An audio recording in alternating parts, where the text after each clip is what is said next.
Okay, excuse me. I'm playing a classical game here on Lichess. Time control is 30 minutes plus 5 seconds.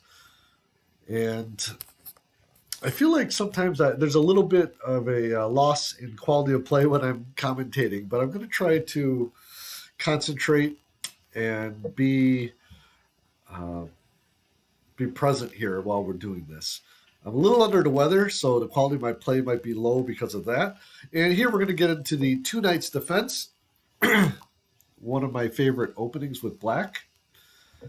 And here, this is the main line. I think it's called like the Polario attack or something like that.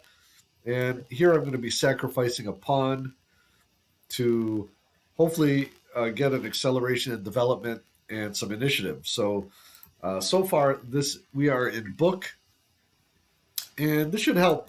Since I'm a little under the weather, this should uh, be helpful for me because I know this opening fairly well, or at least compared to other openings. So maybe the early part of the game, at least, I won't have to think too hard. Okay, so this is an interesting play. Of course, I cannot take this bishop right away because of this attack. The key here is to try to get out of, get my king to safety. And the other idea here is that I might be sacrificing another pawn, but get a huge initiative. So bishop to e7 is the move. There's a few moves here, but all with this idea of getting my king out of the pin.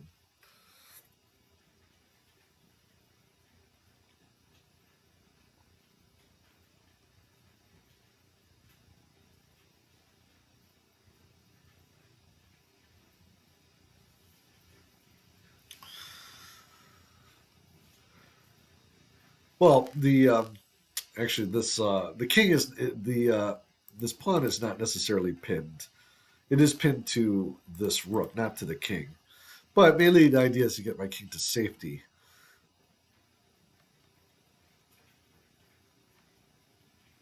Now, one of the moves I could be expecting here is bishop takes c6 check. Then I take with the uh, knight, and after queen takes c6 check, bishop to d7 will give me a very nice initiative. I would have sacrificed two pawns, but I'll have full development of my pieces, followed by castling, and should be a pretty good game for black. Black has almost full compensation, I believe, for the two pawns, which uh, means that white's in trouble if I can keep up the pressure. Um, However, we'll see what my opponent plays here. I have a very good score in tournaments with the two knights. Different variations, though. This is the main, I guess we would call the main line, but there's a lot of other um, variations as well. Here my opponent's thinking. I don't know. Maybe he hasn't seen this before. He's wondering if he can grab that second pawn.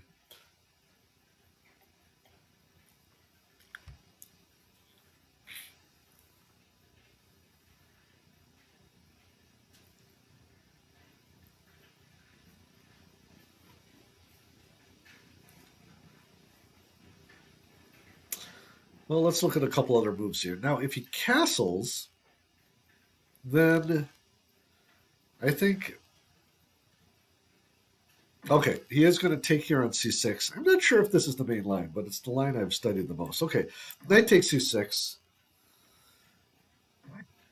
Okay, and bishop to d7. So my rook is protected. So this king has to go somewhere. Or this queen, I'm sorry, this queen has to go somewhere. I think f3 is the main line. c3 gets into a little trouble, I believe, for white.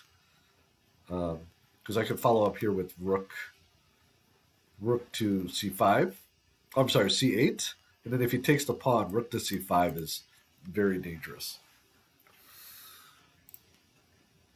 Okay, so rook to c3 is played, and here, yeah, or yeah, rook. I'm sorry, queen to c3. Rook to c8. I think this cold I have is affecting my ability to give you the correct notation.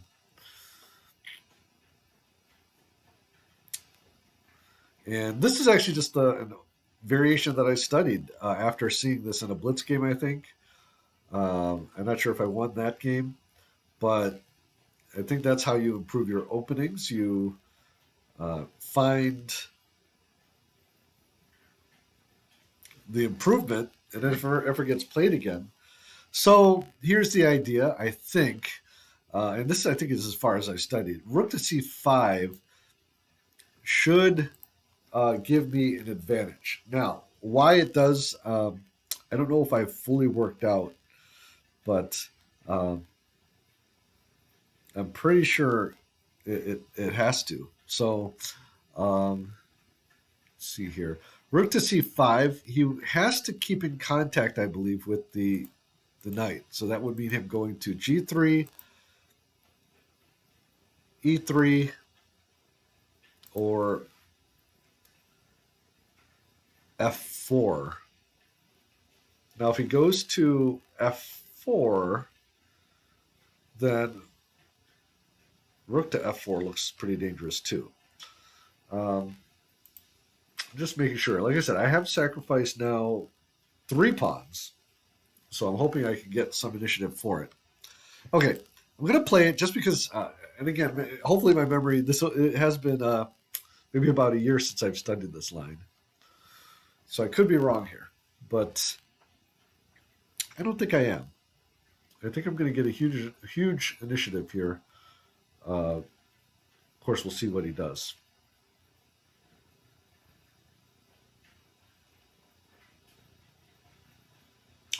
I think the idea is that if he plays something like queen to d3, I've got something like knight to g5 attacking the queen, but also threatening this.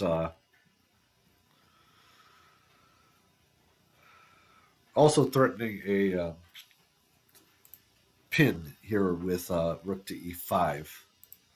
So let's see how he responds to this.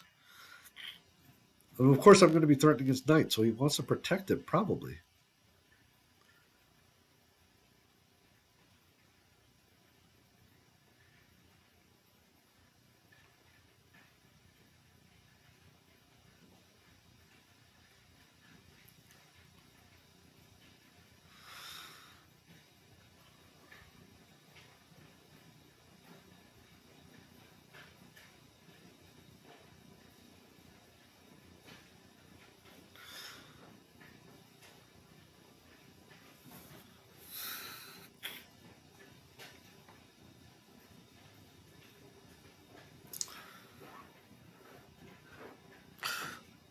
Well, let's see. I mean, I'm assuming he wants to save his knight. I don't think he'll have enough otherwise. Um, so let's look at queen to g3. Queen to g3. That might be the best move. And then what would we do there? I think we could still play knight to g4. And now we are attacking the knight, but we are not attacking the queen necessarily. Now we do have something like knight to h5, which would attack the queen as well as the knight. And if he say goes back to can't go to f4, he could try to go to h4, but then I think we could just take with the rook, which would protect the knight. So that line is queen to g3, knight to h4, queen to h4, and then rook takes g4. And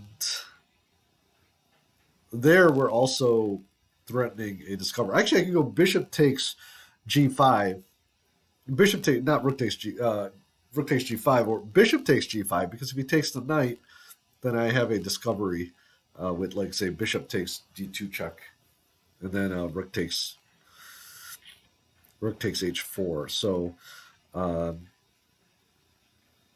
that would be very dangerous as well. Now, on that line, if he goes queen to g3, knight to h4.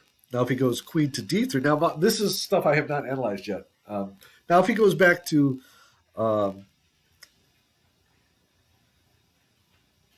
d3, basically I'm just taking the knight. And if he goes, I think those are the only squares that still protect the knight. So already, even though he's up 3 pawns, he's about to lose this knight. I'm fully developed, and we should be in pretty good shape. Now, that being said, I don't remember. I don't know if I was totally winning, or if it was more a case of having a better game or just compensation for the pawns. So that's something we can analyze later. But this is a rare case, where opening preparation actually comes out on the board. Um, but we will see what happens here.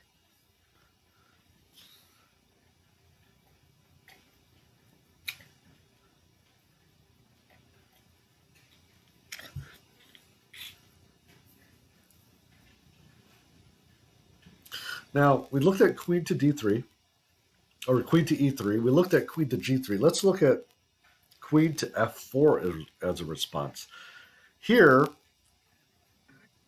well, that's interesting. Knight takes. I'm not sure here. Am I just taking on?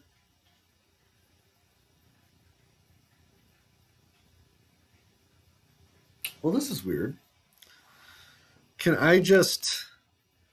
I could. So I could either take the queen with check. The rook takes e5 check. Then he takes back with the knight. Material at that point is about even, but I feel like he's going to be in a lot of trouble. Let's see. Is there any in between? If I take the knight, so king takes. Then king takes f7. Then the queen can retreat somewhere. I think it's better to take the queen.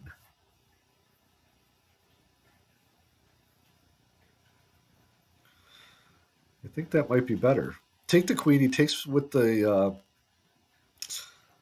let's say he takes back with the knight, and then I would move my bishop. Let's say to b5, prevent him from castling, and then I think there he would still be in a little bit of trouble. So I think that might be the way to go here. So let me. I think I'm taking the queen, just from a point count standpoint, which I know is not the best way to do things. Is rook takes e5 check, gives me +5, and then he takes back, and so it will be even materially. He has a ton of pawns, but I have the queen and full development. So I think that's okay. So rook takes e5 check, knight takes e5, then maybe bishop to b4 again to prevent him from castling. Now he might play something like d3 or knight takes d3. Now if he plays knight to d3, I just take on d3 and just win a pawn. And again, I could still castle too. So I think this looks good. I'm gonna take it. Maybe I spent too long thinking about it, but I have time. So okay, he takes. Now the other question is, I don't have to go there necessarily. I could go somewhere like. No, actually, I like that bishop to.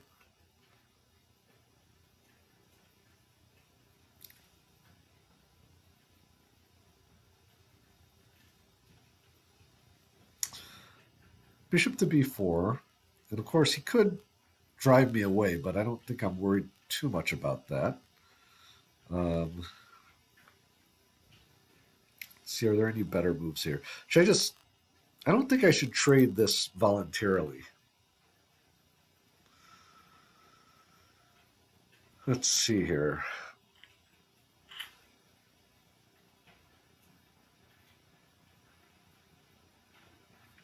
Bishop to f5, threatening the c2 pawn. If he plays something like this, then I've got this check to win the knight. That way, too, bishop to b4, a4. If I go back, let's say with bishop to a6, then he's got something like knight to c6, which I don't think would be as palatable either. So I actually like bishop to f5. Let him castle. I can take. There's no way to trap me. He can play his rook out if he wants. Well, no, I do want to cover the c6 square, I guess.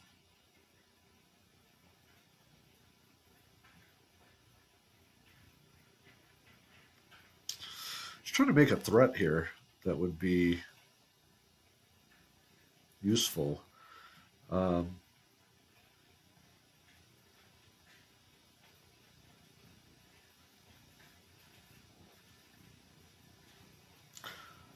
Let's see here. Should I just cast?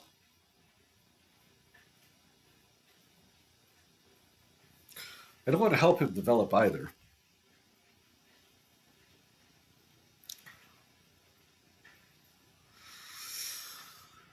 Let's see here.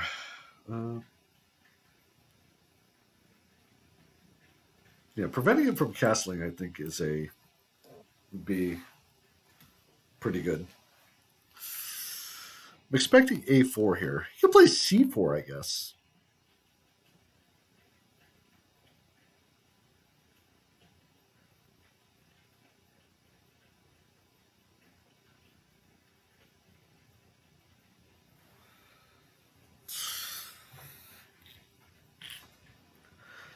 If you play something like c4, actually a move like queen to c7 might be interesting to me. Attacking his knight.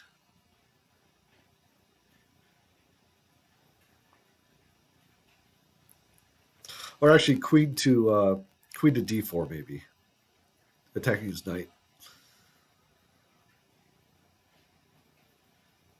And then trading. If he takes on b4, then I get the check off. And then I take the pawn too. So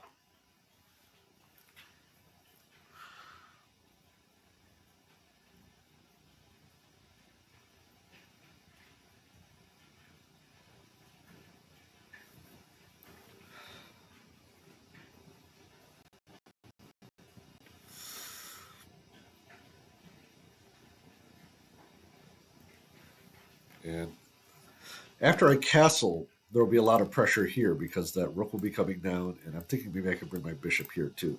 So let's see how my opponent decides to develop here. And hopefully, I'm not sure. I mean, having all these pawns is definitely a benefit too. How many pawns? He's got 4 pawns and a rook for my queen, basically. Okay, so just as we thought, he plays this move. And here, now I just want to make sure he doesn't have a way to escape. That's why I was thinking queen to d4 is better than queen to c7. Queen to d4, he takes, I take with check, and then I take his pawn. He can go to f3, in which case I just take his pawn, and then I'm threatening mate. Yeah, I like that move. Queen to d4. What other moves does he have here? All of these other squares are covered. I think he takes my bishop, and then I take him with check. And no matter where he goes, I think I'll be in pretty good shape. I'll just take his pawn.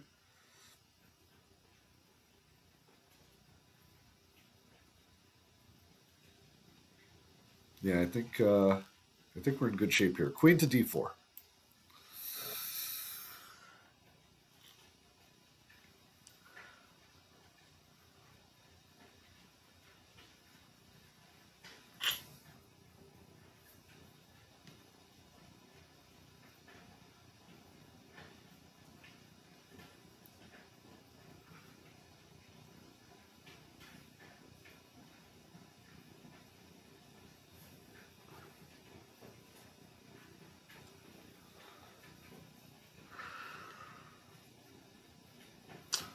Well, this game is definitely interesting. A lot more because of all the pieces, kind of this weird imbalance. We have to be very precise. And definitely tactics and being aware of all the tactics is going to be very important here. Now, he can play something like f4, but I think that would get him into danger as well because I then have, uh, well, I could just take the pawn, for example, or I could check him. There's different options. I could just take the pawn on c4, or I could take the pawn on, yeah, I could take the pawn on f4 and still give him a lot of trouble here. Okay, he takes, and I think the best move here is just to take here with check to maintain equality, material equality here. And then I'm actually thinking I might not need to take this right away. I need to see where he goes. He basically has to go to d1 or f1. If he goes to, okay, it's going to go to d1. Now I think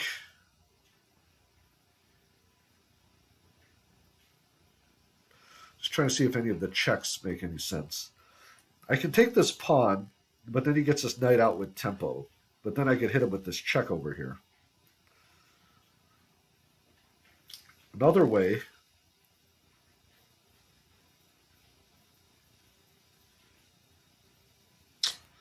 you see here.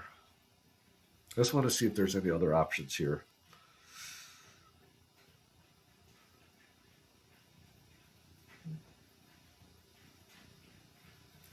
Let's see, queen takes b5, knight to c3, queen to h4 check. So he has to respond to that with either f3 or moving his king. Well, I guess he could play knight to e2 also. And then from there, I think I can just castle.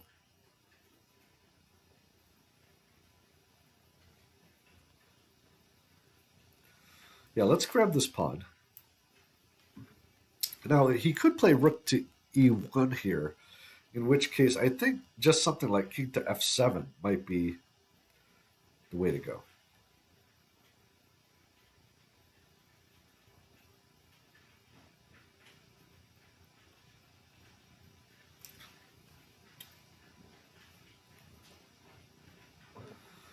Okay, and here, let's see, is the queen check the best way?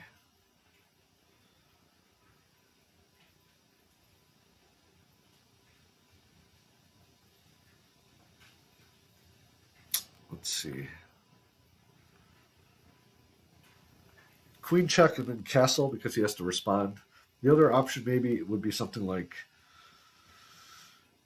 well, I don't know, queen to d3 with the idea of then, what would the idea be here? Then knight to g4, threatening this pawn here.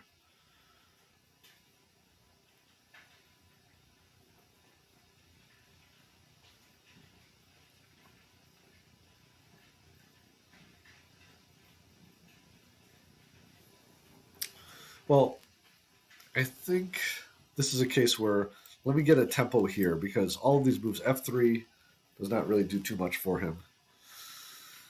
Um, and I think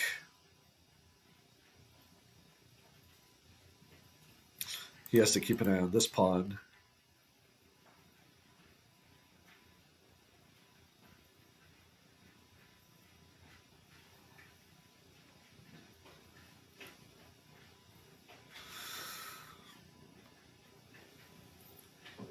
Okay, f3 is played, and here I'm going to castle. Just get my king out of the way. Maybe that was kind of a quick move to make, but I made it anyway. And then now I'm thinking I want to get my rook or my bishop here or here.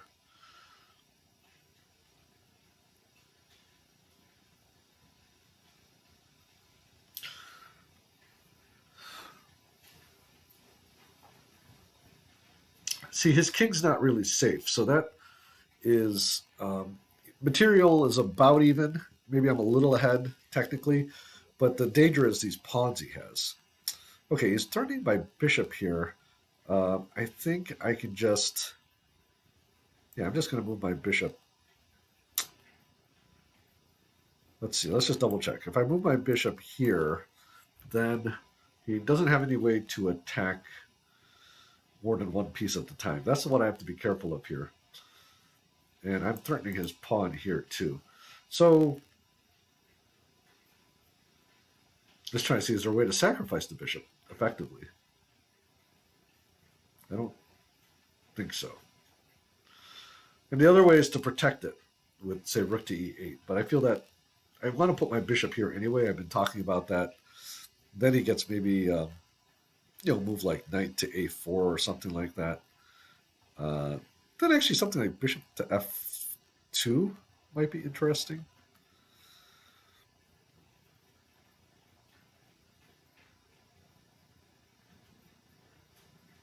Okay, let's just see here. Bishop to c5.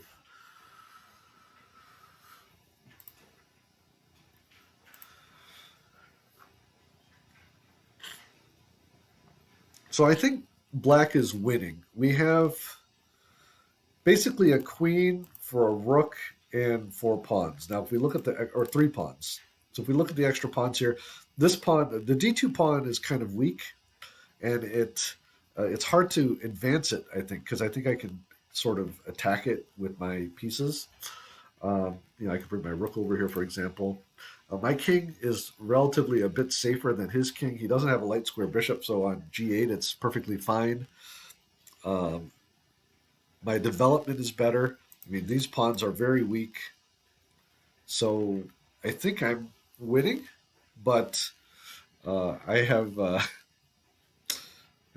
squandered many a victory in the past, so I do have to be careful and not take it for granted.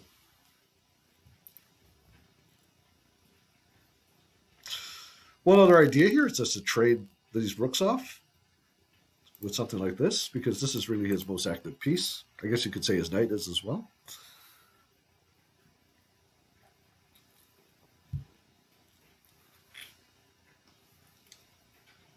But also he has to do something about his pawn here, so.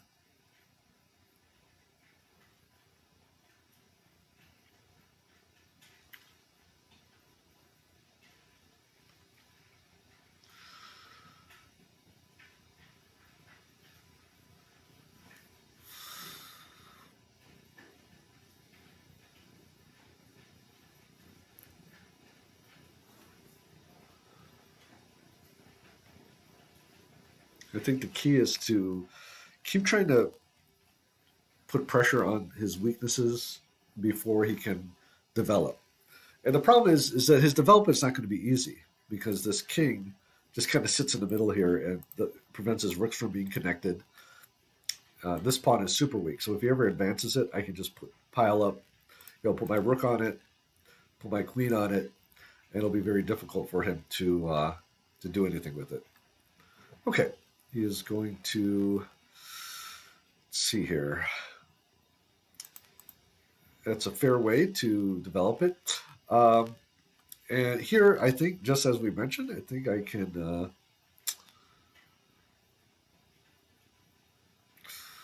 let's see. Yeah, I think I could just put some pressure here with rook to d8, basically making it so he can never advance that pawn. And here, this queen exerts a lot of interesting pressure because he can't advance this pawn without these pawns becoming really weak.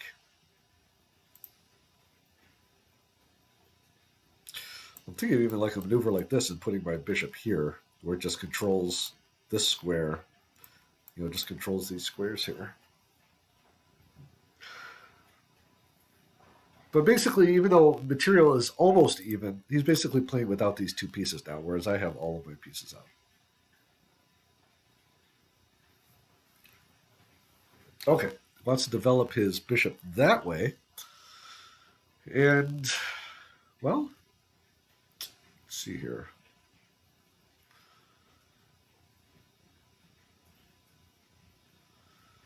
What I think I want to do is kind of provoke these pawns to advance. But actually, I want to target this right here, like that. So I'm going to attack his pawn, and then I'm going to, assuming he pushes it or defends it with the rook, then I'm going to put my queen here on d3.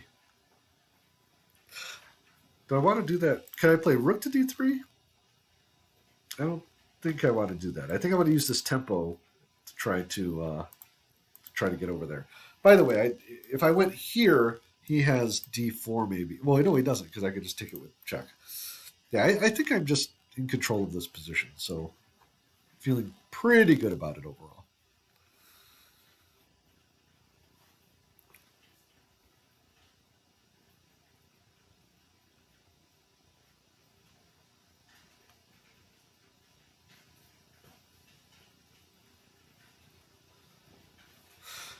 If he plays this, I can go ahead and play this, of course, threatening mate right away. Or I could just take this pawn, and again, threatening mate right away there.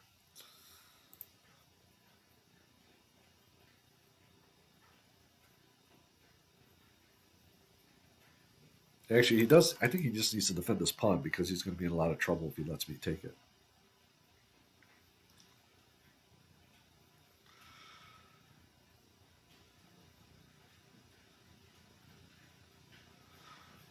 The other ideas are these knights.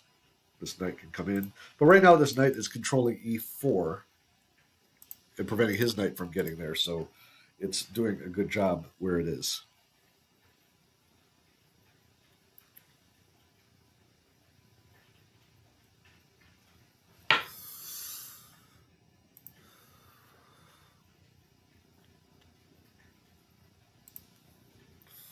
Okay.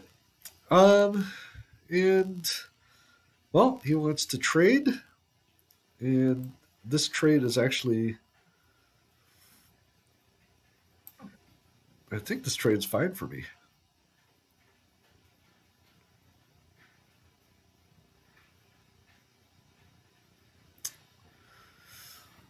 Not exactly sure why he wants to do that. He's going to lose more material.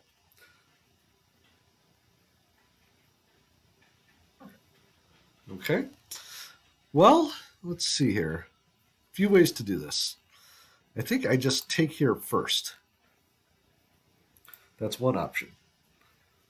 Let's see, what other options are there? I think that's the main one. Then he has to defend this pawn. But I mean, now I've got this back rank. I think he's kind of in a ton of trouble. He can play something like this, but then I'm hitting him here with check. And there's never any danger here. I can always drop back my bishop to defend. So I think I just take. And I'm expecting him to actually to resign soon. I think this game is pretty much over.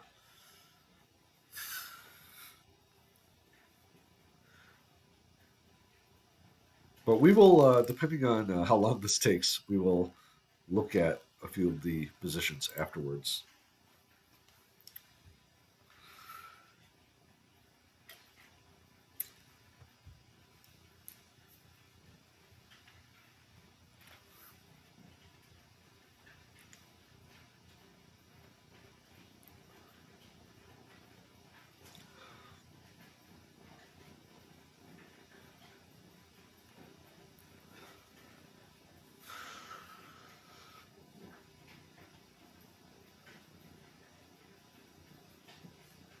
By the way, this kind of freezes his bishop. His bishop cannot move now.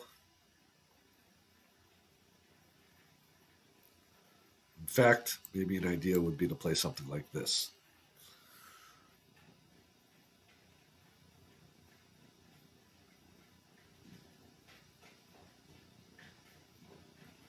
Maybe.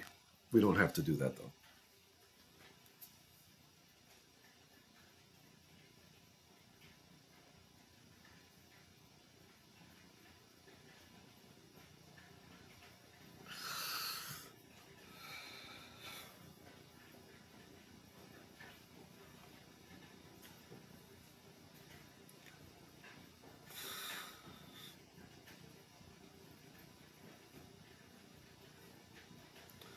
This is so the two knights defense is one of those um, defenses where it's really good to know both. You need to know some theory because there's a few sharp lines, and as we saw earlier in the game, trying to figure out some of that without doing any preparation, of course, is possible, but it could be a little more difficult. Whereas being able to play, I did have to figure after rook to c5, did have to figure a few things out, but because I had seen up to that point, I was able to see why it was so good, and we can look at that a little bit later as well. Some of the opening ideas there, but again, it just came from, like I said, I had played that against this variation. Like I played it several times, but this particular one with the rook or queen going to c3, then attacking it with rook to c8, I saw in a blitz game, and again, I don't remember if I won or lost that game, but I looked it up and came up with this variation that queen to c3 is actually a mistake. Now, again, that's something where maybe he could have figured it out over the board, but uh, that's where a little preparation goes a long way. Especially since I've already played against it, so I kind of saw whatever the result was of that game. I don't believe a lot in, partly for time restriction, of looking at a lot of variations that you haven't played yet. I think the best time to learn an opening variation is after you've tried it out, maybe in Blitz or something like that, because then you have some context as to what happened in your game. Maybe your game went poorly because you handled the opening phase poorly. Maybe your game went okay, and maybe you have a sense, like in this opening with the two knights, there's always a sense that you kind of need to know what's going next. It's kind of a sharp opening, kind of a theoretical opening, but if you uh, know a few of the ideas, it's not that you need to memorize the lines; you need to understand the ideas behind it. And if you do so, and then you do pick up a couple little, I guess you could say, tricks, then it could be quite powerful as it was here. As you can see, basically after he played queen to c3, and I played rook to c8, and then after he took that pawn, I think the best move for him is not to take that pawn. After he took that pawn, I got a huge initiative with rook to c5. Okay, here, well, I think there's a few ways to go, right? I can win one of his rooks, but let's see if there's a faster knockout here. I could just hit him with check here. You know what? I think we can just win one of his rooks. Is there any danger to this? I don't know what he's trying to do here. Um, yeah, I think we're just going to fork his two rooks, and that should be enough. I don't think he has any real threats here. And well, I think we're just going to win the game. He should resign here, I think. But I'll let him play. He wants to play down more material. All right. Good game. And that is it for that. We're going to just look at a couple positions from the analysis. Okay, I wanted to just analyze a couple of the points here from this game. And if you look at the this position here, this is where my opponent could have switched. Already, the engine's already saying it's about even, or a little bit better for black. If you consider the fact that I'm down 2 pawns, that's actually really good. That means I've got like total compensation for the pawns. Now, the number one move from the master database here is queen to f3. And then after castles, it basically says that this is about even. So that makes a lot of sense. The next move here is queen to c4. Now, this is different than queen to... This is a little bit different here because we're a threatening mate. So, of course, we can't use rook to c8. So castles is the main move. And then white develops here, at least in most of the recent master games, with knight to c3. Or I think castles is a fine move as well. And again, in this case, I think black has a little bit more than enough compensation. So in this particular game, let's go back here. Queen to f3 would have been the best move with more or less an even game. What was played in the game, though, pretty much goes from even to losing, as we saw here, because black just gets a little too much initiative with rook to c8, as we saw in the game. And when he takes on e5, then we have all those tactics. And let me just show you that, some of the other options. As we saw during the game, he played knight takes f7. And according to the engine, I could have taken here, but the best move... actually, it flip-flops. It's about even between taking on e5 or taking on f7. But going back to this point, I said there were 3 moves that white could make here to e3, g3, and f4. So let's look at each one of those here. The best one that the engine is... I'm putting the engine on just so we can look at this, is here. And then we have this move here, rook to f5. And here, white gets into a lot of danger. Again, he can move h4 is maybe the best spot. But then here the engine saying rook to d5, and then you're just going to lose this knight, I think. Let me see here. What if we did queen to e4? Yeah, then I think you just take the knight, and you're winning. It's very dangerous. You know, for example, if you castle, we have rook to h3, for example. So that would not be good. Okay, so let's look at queen to e3. And just as we talked about during the game, knight to g4 wins. Let's see, if we went queen to f4, then simply bishop takes g5, because if we take... Oh, we can't even take here, can we? Yeah, this is just winning. For a second there, I miscalculated. And the engine's saying just queen to f3, and you just have to lose the knight. Okay? And then finally, queen to g3. And the move I said during the game is the best move. Knight to h5, attacking the knight and here. And I was looking at queen to h4 during the game. And here we have rook takes. With obviously, we're threatening this discovery here. So the engine's saying the best move here is queen to c4. But after something like rook takes g2, this is just totally winning for black. Black no longer has a material deficit.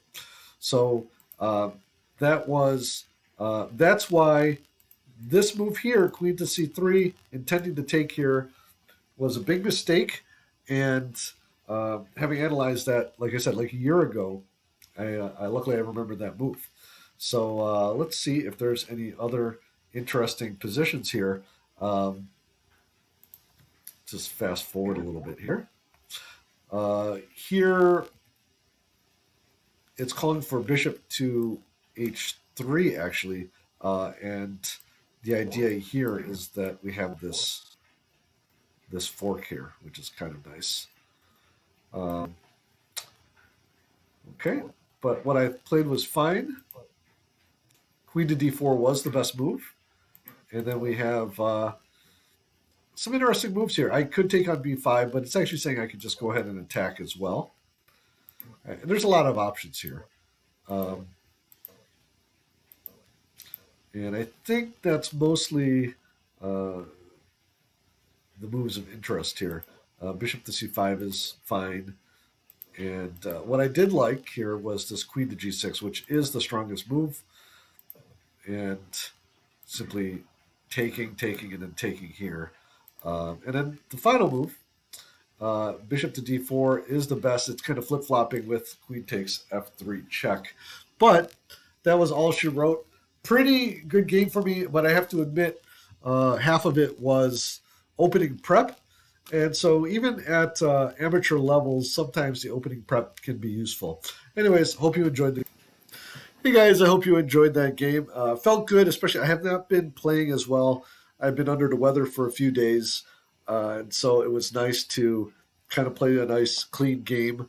Um, Having a longer time control helps with that. I think when you're sick, playing fast chess, unless you're just you can just play it for fun, but you're not. I'm not thinking as quickly, so having the time to calculate was helpful. In any case, as I mentioned before, this game was mainly opening prep. And again, I don't want to overemphasize it, but sometimes it does help you to get fairly nice positions. My main tool for my opening preparation is Chessable. And I made a video with some tips about Chessable. I'll make a playlist right over there. And if you are not already subscribed, please consider subscribing down below. I hope you guys have a great day, and I'll talk to you soon.